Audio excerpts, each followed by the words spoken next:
పగరి ఝం ఝం అని వచ్చింది. గని పగరి ఝం ఝం లాంగ్వేజ్ ఉంది, స్వరం కూడా ఉంది. దీన్నే జతి స్వరం కలిపిన ఒక చిత్తస్వరం, స్వరజతితో ఉన్న చిత్తస్వరం అంటే చిన్నదైన స్వరం కలిగిన కీర్తన. గని పగరి ఝం ఝం నిజరి జగరిగ ఝముద కిటని నిజరిగా. This is mridangam language. ఝం ఝం ఝముద కిట మృదంగం లాంగ్వేజ్. ఏదైతే స్వరాలు పాడుతున్నామో అది మాత్రమే పాట లాంగ్వేజ్, పాట భాష. అంటే రెండు వాయిద్యం వోకల్ కలిపి కూర్చిన ఒక ప్రత్యేకమైన రచన ఇది. గని పగరి ఝం ఝం నిజరి జగరిగ ఝముద కిట నిజరిగా కిట ఝం ని పగరిగతో గరిగనకు గరిద పనిరి కిట దరిగ ఝముద నిజరి. కానీ ఆ జతికి కూడా స్వరం వినిపిస్తోంది పాడుతూ ఉంటే. జతి మామూలుగా తరిగినత ఇలా చదువుతారు, మామూలుగా అయితే చదవడమే ఉంటుంది జతి మృదంగం లాంగ్వేజ్. కానీ పాడుతున్నప్పుడు దాని వెనక స్వరం కూడా వినిపిస్తోంది. గని పగరి సాసా నిజరి జగరిగ ఝముద కిట నిజరిగా నిజరిగా కిట ఝం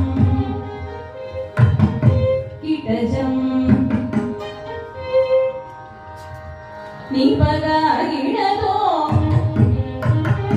గరిగనకు గరిద పనిరి కిట దరిగ.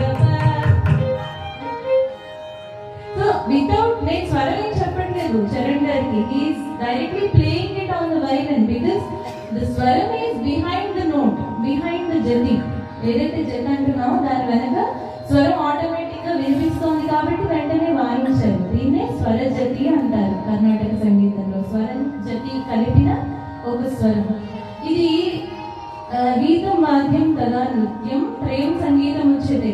మూడు కలిస్తేనే సంగీతం. ఒక్క వోకల్ కానీ లేదు ఒక్క మృదంగం ఒక ఇన్స్ట్రుమెంట్ ఆర్ ఒక్క డాన్స్ విడిగా వితౌట్ మ్యూజిక్ డాన్స్ చేస్తే మనకు అర్థం అవుతుందా? చూడడానికి బాగుంటుంది కానీ దాని అర్థం తెలియదు. అలాగే వితౌట్ ఇన్స్ట్రుమెంట్స్ నేను ఊరికి కూర్చొని పాడుతూ వెళ్తే అంత జనరంజకంగా ఉండదు. వైలన్ వాళ్ళు వాయిస్తూ మృదంగం వాయిస్తూ పాడితేనే జనరంజకంగా ఉంటుంది. అలాగే ఈ స్వరజత అనేది ఏదైతే ఉందో మూడిటి కలయిక, సంగీతం వాయిద్యం స్వరం మూడిటి కలయిక ఈ స్వరజతి చాలా ప్రత్యేకమైన రచన. ఇంత ప్రత్యేకమైన రచనని మనకు అందించిన శ్రీమాన్ గరిమెళ్ళ బాలకృష్ణ ప్రసాద్ గారు, అపర అందమయ్య, వారిని ఒకసారి మనం తలుచుకుంటూ ఈరోజు వారిని ఈ సందర్భంగా తలుచుకోవడం కూడా నాకు చాలా సంతోషంగా ఉంది. వారు ఈ మధ్యనే కాలం చేశారు, మనందరికీ తెలుసు. వారు రచించిన అతి గొప్ప రచనలలో ఇది ఒకటి. వారు ఇంకా ఎన్నో గొప్ప రచనలు ఉన్నాయి, అవన్నీ నేర్చుకొని అంటే రెగ్యులర్గా వినిపించేవి కొండలలో నెలకొన్న అవి కాకుండా అంతకు మించిన రచనలు ఇవన్నీ ఉన్నాయి. ఇక్కడ కళాకారులందరికీ కూడా విన్నపం ఏంటంటే అటువంటి గొప్ప రచనల్ని మీరందరూ కూడా సాధన చేసి తదుపరి కచేరీలో కొత్త రచనలు పాడుతూ వెళ్ళాలని గరిమెళ్ళ బాలకృష్ణ ప్రసాద్ గారిని మళ్ళీ మనం ఈ రచనల ద్వారా తలుచుకోవాలని ఆశిస్తున్నాను.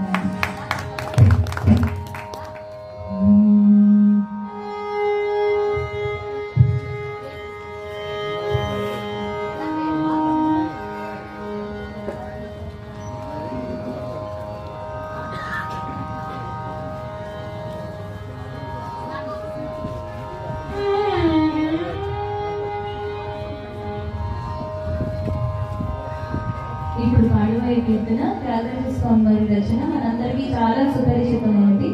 జగదానందకారిక నాటరాజులో.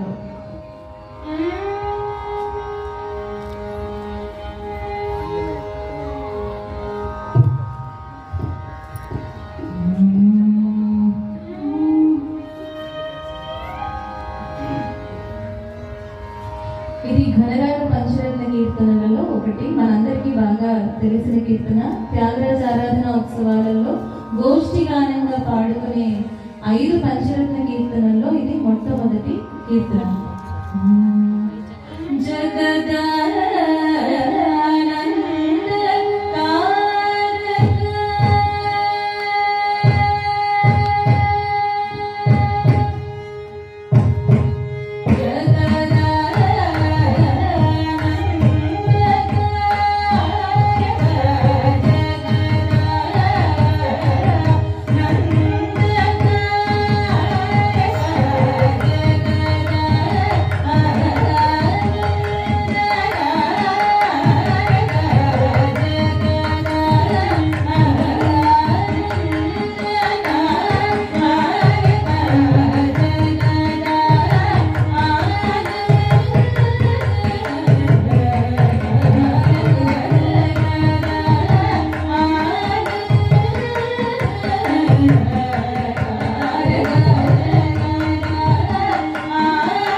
నిజంగా జగదానంద గారి ఎంత అద్భుతమైనది. 108 సార్లు పారాయణ చేస్తే, ఒక గోష్ఠిలో 108 సార్లు పారాయణ చేసుకుంటే ఎంత ఫలితం.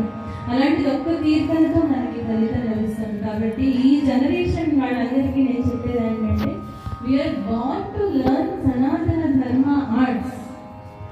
ఇప్పుడు లౌకికంగా ఏవైతే విద్యలు ఉన్నాయో, ఇంజనీరింగ్ కానీ ఇవన్నీ కూడా నేర్చుకోవడం చాలా అవసరం. లౌకికమైన జీవనం గడపడానికి ఆ విద్యలు చాలా అవసరం.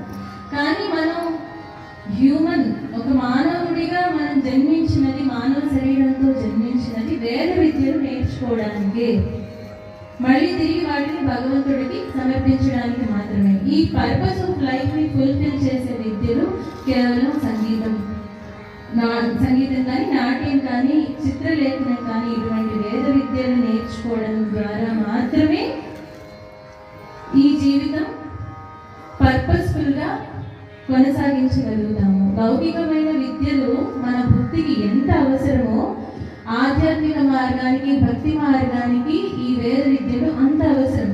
మీరు రెండు నేర్చుకోండి. ఈ జనరేషన్ కిడ్స్ ఎవరైతే ఉన్నారో రెండు బ్యాలెన్స్డ్ గా నేర్చుకోండి. Utilise your time completely. 24 hours ఇచ్చాడు మనకి భగవంతుడు.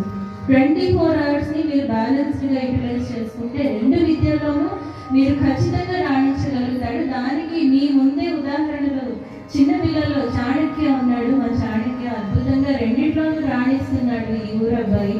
సో అటువంటి పిల్లలు ఈ రోజుల్లో ఎంతో మంది ఉన్నారు. మన రాష్ట్రంలో ఉన్నారు, పక్క రాష్ట్రంలో. వాళ్ళందరినీ మీరు ఉదాహరణగా తీసుకొని ఈ జనరేషన్ వాళ్ళందరూ కూడా you try to develop the skills in 360 angle, not only in one వే.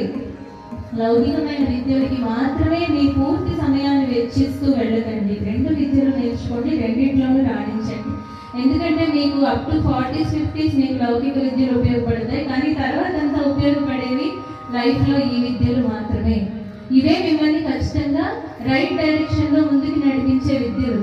మీకు ఏ నిర్ణయం తీసుకోవాలి, ఎటువంటి డైరెక్షన్లో వెళ్ళాలి తెలియని పరిస్థితిలో ఉన్నప్పుడు మీకు హెల్ప్ చేసేవి ఈ విద్యలే. కాబట్టి ఖచ్చితంగా ప్రతి ఒక్కరు సంగీతం లేదు, సాహిత్యం లేదు, నాట్యం, అటువంటి సనాతన ధర్మానికి సంబంధించిన విద్యలు నేర్చుకుని తీరాలని ఈ ఊరికి సంబంధించిన యువత అందరికీ నేను కోరుకుంటున్నాను.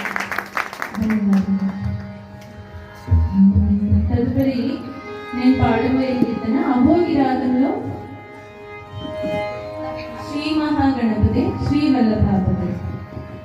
ఈ కీర్తన ఖండచాపు తాళంలో ఉంది.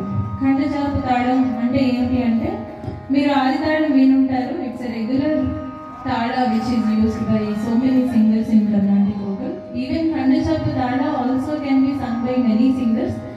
But you should know about this. ఎందుకంటే బేసిక్స్ నేర్చుకున్న కర్ణాటక సంగీత విద్యార్థులందరికీ తెలుసున్న రూపక తాళం తెలుసు కదా అందరికీ. త్రిశ్ర రూపక తాళం, అలాగే ఎలా వేస్తారు రూపక తాళం 1 2 1 2 3 4 ధృతంతో మొదలయ్యే ఒకే ఒక తాళం రూపక తాళం 1 2 1 2 3 4. ఇది చతురస్ర జాతి రూపక తాళం. దీన్నే త్రిశ్ర జాతిలో వేస్తే త్రిశ్ర రూపక తాళం 1 2 1 2 3. దీన్ని మార్గ తాళాలు, దేశీ తాళాలు ఆ కాన్సెప్ట్ లో తీసుకుంటే మనం ఈ విధంగా కీర్తనలు పాడేటప్పుడు వేస్తాం 1 2 1 2 3 1 2 1 2 3. ఇది కొంచెం బ్యాలెన్స్ చేయడం అనేది కష్టం. ఈ తాళాన్ని మనోధర్మం పాడుతూ, స్వరకర్తం పాడుతూ బ్యాలెన్స్ చేయడానికి కొంచెం కష్టతరమైన తాళం ఇది రిథం, ఈ రిథంలో. సో ఇప్పుడు నేను ఈ కీర్తన మీకు పాడి వినిపిస్తాను. దీని తర్వాత కొంచెం ఇందులో స్వరకల్పన కూడా చేసి చూపిస్తాను. సో దట్ మీరు అందరూ కూడా తాళం ఫాలో అవ్వడానికి ట్రై చేయండి. మీకు కూడా ఆ డిఫికల్టీ ఏంటో అర్థమవుతుంది. ఇంకొక స్పెషాలిటీ ఏంటంటే, ఇప్పుడు పాడబోయే రాగం అభోగి రాగం. పూర్తిగా అన్ని స్వరస్థానాలు ఉంటే పాడడమే చాలా కష్టం. అలాంటిది అభోగి రాగంలో కొన్ని స్వరస్థానాలు ఉండవు. కొన్ని మిస్ అయిన స్వరస్థానాన్ని జంప్ చేసి నెక్స్ట్ నోట్ కి వెళ్ళాలి. ఆ స్వరాలు ఎక్కడా పడకుండా జాగ్రత్తగా స్వరకల్పన వేయాలి. సో ఈ డిఫికల్టీ ఏదైతే కర్ణాటక సంగీతంలో ఉందో, ఇది లైట్ మ్యూజిక్ లో కానీ సినీ సంగీతంలో కానీ ఉండదు. ఎందుకంటే దే హ్యావ్ లిబర్టీ, వాళ్ళకి స్వేచ్ఛ ఉంది. ఎన్ని స్వరస్థానాలైనా వాళ్ళు ఉపయోగించుకోగలిగే స్వేచ్ఛ వాళ్ళకు ఉంది. కానీ కర్ణాటక సంగీతంలో మేము ఒక రాగం తీసుకున్నామంటే ఖచ్చితంగా ఆ బార్డర్లోనే పాడాలి. చాలా కష్టతరమైన విషయం అది. సో అది ఏంటి అనేది ఇప్పుడు మీ అందరికీ నేను పాడి వినిపిస్తాను.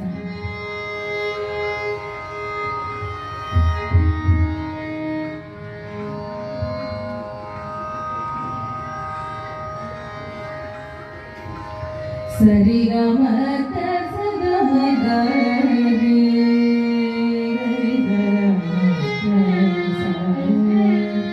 సరిగమ